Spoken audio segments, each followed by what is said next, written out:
C'est parti mes loulous. On est pas bien là? Alors avant toute chose, mettons les choses au clair. Si tu n'es pas abonné à ma chaîne, stop, on arrête là. Abonne-toi s'il te plaît, ça me ferait archi plaisir. C'est rapide et c'est gratuit et ça me ferait trop plaisir. Salut, j'espère que vous allez bien. Bienvenue dans cette nouvelle vidéo. Alors aujourd'hui, on va aborder un sujet qui est archi important, du moins pour moi, qui est le fait d'aller voir pour la première fois un psychologue.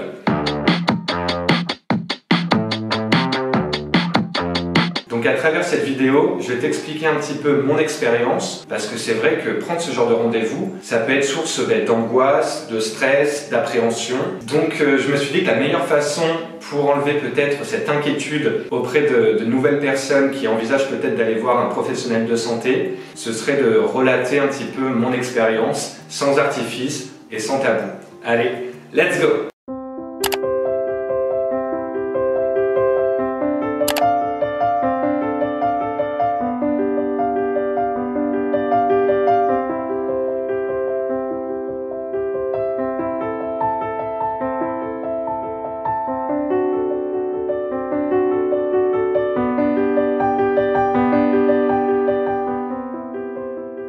Donc comment s'est passé mon déclic? Souvent, depuis quelques mois, quelques années, quelques jours, on peut tous et toutes avoir traversé un petit peu des traumatismes.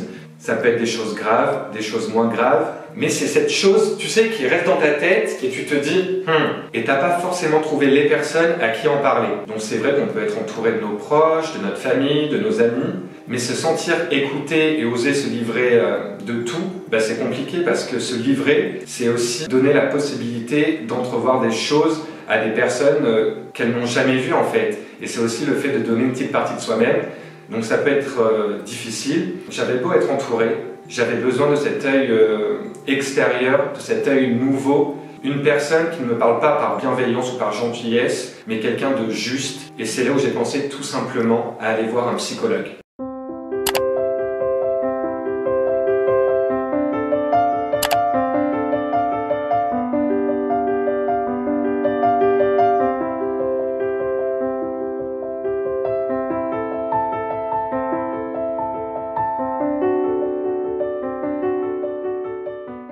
Alors le courage, alors c'est vrai qu'il en faut pour avoir l'impulsion déjà de se dire j'ai besoin d'aide, parce que c'est pas une faiblesse d'avoir besoin d'aide.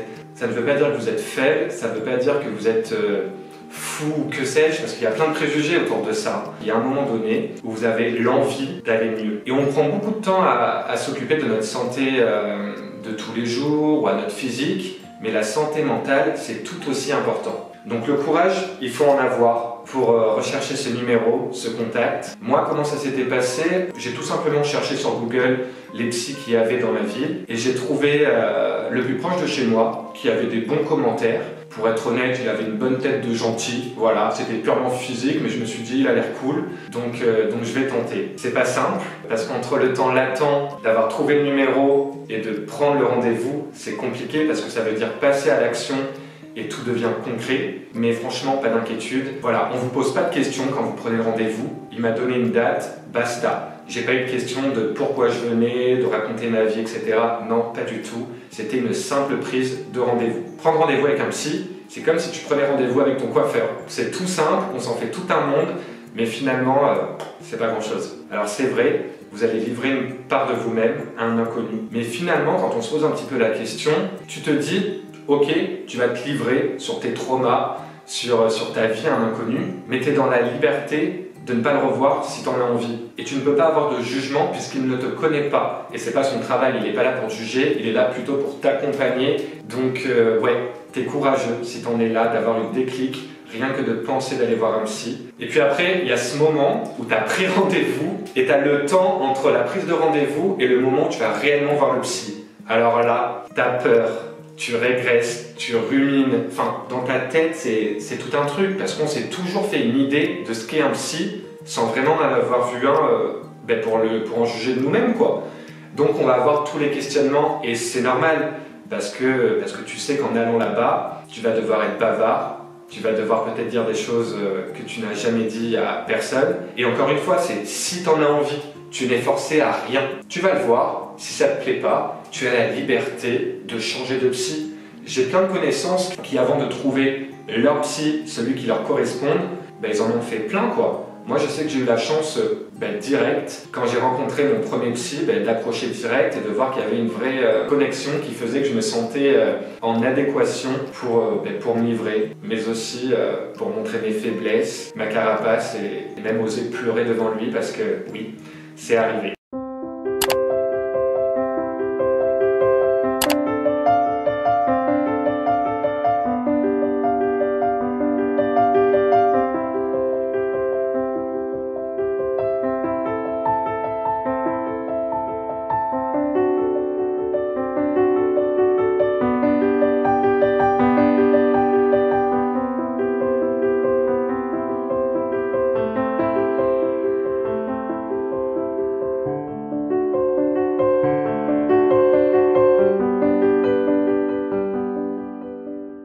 Alors c'est vrai que les préjugés vont te faire poser une multitude de questions puisque les psys, ils ont une image un petit peu lunaire de ce qu'on a l'habitude de voir sur Netflix, dans les séries et tu te réfères forcément à ce que tu connais, à ce que tu vois alors que c'est pas réellement la réalité. Donc il y aura forcément les questions basiques, est-ce que je vais être forcément allongé dans un divan? À quoi ressemble finalement le cabinet d'un psychologue? Alors, je vous coupe direct, le cabinet d'un psychologue, du moins celui que j'ai vu, c'est comme un cabinet d'un médecin généraliste. C'est vraiment, tu rentres, moi il y avait un bureau, une chaise pour lui, une chaise pour moi en face, j'étais pas allongé, j'étais assis face à lui, enfin voilà, c'était vraiment traditionnel et sans ce côté folklore qu'on a l'habitude de voir à la télé quoi. Mais je comprends que tu peux te poser plein de questions puisque il y a cette image des psychologues, ce côté un petit peu perché, ce truc où tu te dis mais c'est pas fait pour moi, je suis pas quelqu'un qui me livre, je suis quelqu'un de pudique. Mais en fait tu verras que l'échange va se faire naturellement. Moi pour tout te dire, j'avais été voir mon psychologue pour un cas bien concret et au fil des séances en fait, j'étais en train de voir que c'était en train de partir sur totalement autre chose.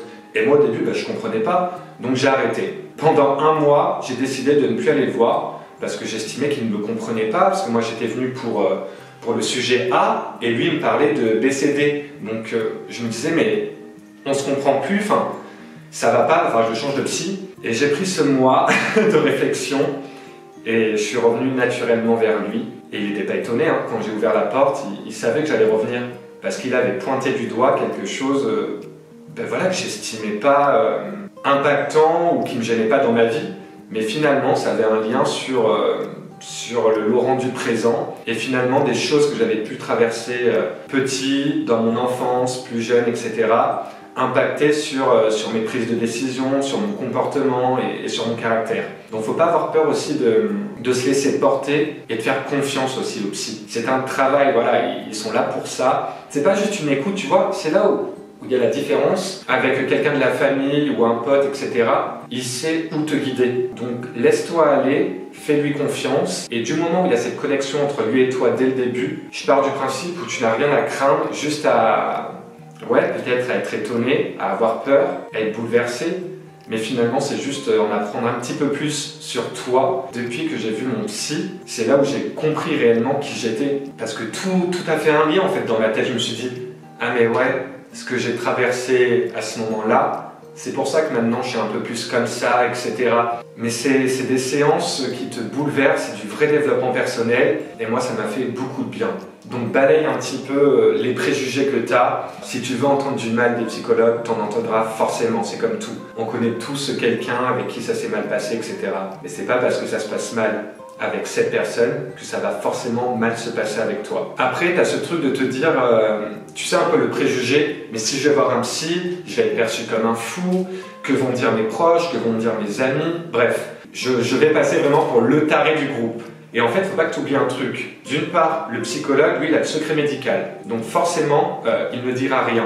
Moi, il m'avait même clairement dit, écoutez Laurent, si on se croise dans la rue, moi je pars du principe où ce ne sera jamais moi qui viendrai vous saluer ou vous faire un signe de tête pour vous dire bonjour, puisque j'ai le secret professionnel et je ne suis pas censé montrer qu'on se connaît. Et déjà, rien qu'en me disant ça, j'étais là, ah ouais. Donc si je veux que personne ne soit au courant, et bien personne ne le sera. Et n'oublie pas encore une fois que c'est ton choix. Le fait de voir un professionnel de santé, ça relève de l'intime.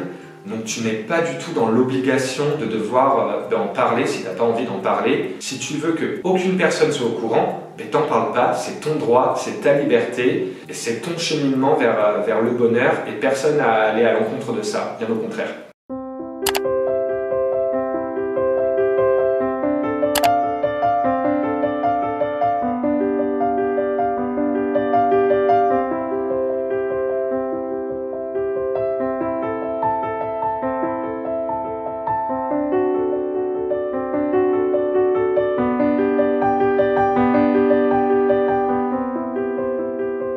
Donc là, on est au jour J. Moi, pour vous dire, en toute honnêteté, c'était dans un petit bâtiment basique. Je suis rentré, voilà, salle d'attente, vraiment comme chez le médecin en fait. Et puis vient mon tour, donc le psy vient me chercher, m'amène dans son cabinet. Je m'assois, il se présente, c'est-à-dire qu'il m'explique un petit peu son travail. Comme une discussion entre deux personnes, entre deux êtres humains, je me suis présenté, donc je m'appelle Laurent, mon âge, ma profession. Et puis est venue la question de me demander pourquoi je suis là. Donc c'est dur de se confier, hein. Donc je pense qu'il faut vraiment faire confiance à son ressenti. Et au début, j'ai pas parlé trop longtemps, dans le sens où je pense, pour établir vraiment ce dialogue et cette confiance, c'était un ping-pong en fait. Je disais quelques mots parce que j'étais timide, j'étais stressé. Enfin moi, pour vous dire, hein, dès le premier rendez-vous, j'ai chialé. Au moins comme ça, il n'y avait pas de tabou, droit au but quoi. Donc voilà, il me posait pas mal de petites questions en fait pour apprendre à me connaître et voir surtout comment on allait travailler. Et souvent, le premier rendez-vous, il va vous donner un petit peu la fréquence sur laquelle vous allez vous voir. Donc moi, par exemple, c'était un rendez-vous par semaine. Et encore une fois, ça peut changer selon vos disponibilités. Si vous avez une vie de famille, par rapport à votre travail, il s'adapte à vous. N'oubliez pas, il est là pour vous, il n'est pas là contre vous. Il y a aussi toujours ce truc de se dire ouais, mais les psys veulent nous voir souvent pour prendre de l'argent. Non. Du moins, moi, c'est pas ce que je pense. Plus il va te voir souvent, plus l'accompagnement sera complet et intéressant et finalement peut-être court pour toi. Parce que qui dit se voir souvent, dit traiter le traumatisme, bref, le pourquoi tu viens, bien intensément. Donc part du principe, n'est pas ce côté négatif tout de suite, je comprends, hein, c'est un coût, c'est pas donné de voir un psy, mais est-ce que tu comptes à chaque fois que tu vas faire du shopping, à chaque fois si tu dépenses pour aller à la salle de sport, etc. etc.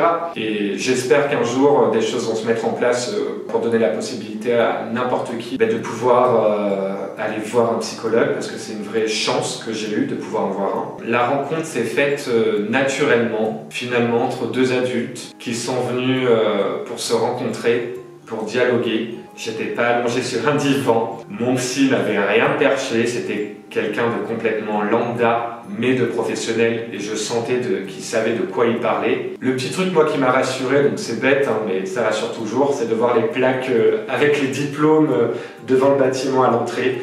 Là, je suis chez quelqu'un qui sait de quoi il parle. Ne te fais pas d'inquiétude.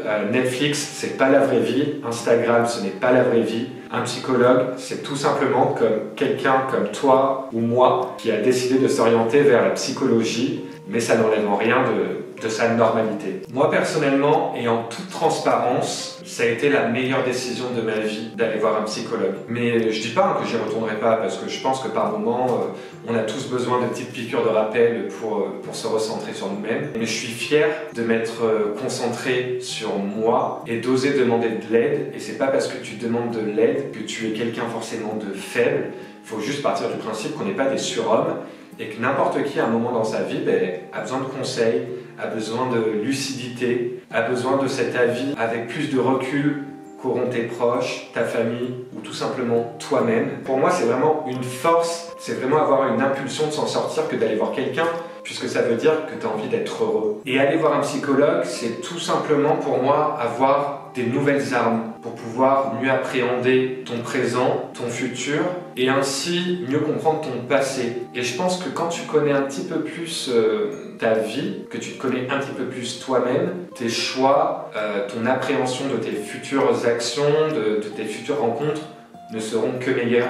Comment tu veux donner de l'amour à d'autres personnes si tu commences pas à t'en donner par toi-même? J'en entends plein de personnes qui sont dans la dépendance affective, par exemple qui ont ce truc de cette peur d'être célibataire, donc qui se mettent forcément en couple. C'est-à-dire que ils sont en couple, ça se passe plus bien, il y a une rupture, ils se remettent en couple. Il n'y a jamais ce temps en fait où ils se posent, où ils se disent ben ouais, mais qu'est-ce que j'ai appris de cette relation? Qu'est-ce que je veux répéter? Qu'est-ce que je ne veux surtout pas aussi refaire?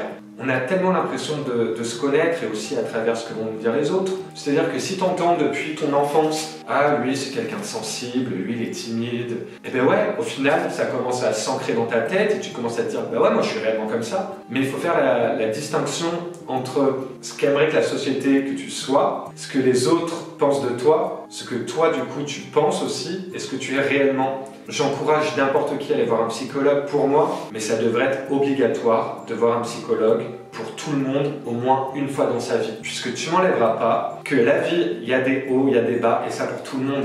Donc forcément à un moment, le vase, il se remplit d'eau, il se remplit, il se remplit. Et il peut déborder de façon que tu aurais préféré autrement, c'est-à-dire qu'il va déborder peut-être avec des cris, avec des larmes, avec le fait que tu vas te replier sur toi-même. Et ce psy, il te permet en fait de comprendre ce vase qui se remplit et peut-être de l'amorcer avant qu'il déborde. Si j'ai une dernière chose à dire, n'ayez pas honte d'aller voir un psy. Qu'importe l'âge que tu as, si tu as 18 ans, que tu as 60 ans, il n'y a pas d'âge. J'entends trop souvent des gens dire « Non mais maintenant moi j'ai plus l'âge, ma vie est passée, je vais pas aller voir un psy. » Ben pourquoi? Tu vas bien voir un médecin, tu vas bien voir ton dentiste, pourquoi tu n'irais pas voir un psy? Il est là pour ça. N'ayez pas honte, c'est une force d'aller voir un psychologue et surtout, dites-vous que c'est pour votre santé. Comme tu as pu le voir à travers cette vidéo, j'ai essayé de t'expliquer un petit peu ce que c'est que d'aller voir un psy. Tu as pu également voir ma préparation, voilà, je faisais mon lit, je me suis brossé les dents, j'ai mis ma crème, je me suis habillé. C'était tout simplement une métaphore pour t'expliquer que ça y est, je suis prêt. Et toi aussi tu peux l'être. Maintenant que tu as pris du temps pour toi, tu t'es mis ton petit vinyle, tu as écouté de la musique, tu as pris le temps de te faire des crèmes, des soins, il te reste qu'une chose, c'est d'ouvrir la porte de ton appartement, de ta maison, de ton château et d'oser aller bien. Et pour ça, je te conseille d'aller voir un psychologue, du moins si tu y penses et si tu le désires. Et comme je le dis à tous mes proches, il y a deux choses qu'on risque. C'est soit que ça ne te plaît pas, et au pire, tu vas en voir un autre. Et la deuxième chose que tu risques, c'est d'aller bien. Et je vous jure, être heureux et en paix avec soi-même, déjà c'est un travail sur toute une vie. Mais si en plus de ça, tu peux avoir quelqu'un qui peut t'aider, ça n'a pas de prix. Pour la première fois, je vais te tutoyer, toi qui regardes cette vidéo, mais sois pétillant à la vie. Sois pétillant aux autres, mais par pitié, sois-le envers toi-même. Parce que tu as beau être la plus gentille des personnes, la plus aimante, si tu ne te fais pas du bien à toi-même, que tu ne te valorises pas, que tu ne fais pas des choses pour toi, que tu ne prends pas tout simplement soin de toi, ça sera peut-être un petit peu plus difficile pour toi. Donc n'oublie pas que tu es quelqu'un d'exceptionnel et si dans ton entourage on te fait douter du contraire, dis-toi juste une chose, tu n'es pas coupable des interprétations que se font les autres sur toi. Je vous fais des très gros bisous et puis c'est bientôt Noël, hein. Donc que vous soyez seul ou accompagné pour Noël, voilà, c'est encore un moment chaleureux. Si vous êtes tout seul, je vous envoie tout mon amour. Et c'est pas pour autant qu'il ne faut pas vous faire une petite soirée Netflix, vous faire un bon petit repas. Si t'aimes pas cuisiner, il y a Picard pas loin. Prenez du temps pour vous et n'oubliez surtout pas, s'il vous plaît, que vous êtes bien plus fort que vous ne le pensez. Et si vous pensez que c'est insurmontable d'aller voir un psychologue, sachez que moi, j'y crois pour vous, parce que je l'ai fait. Mouah. Ah, c'était trop cool. J'adore cette vidéo.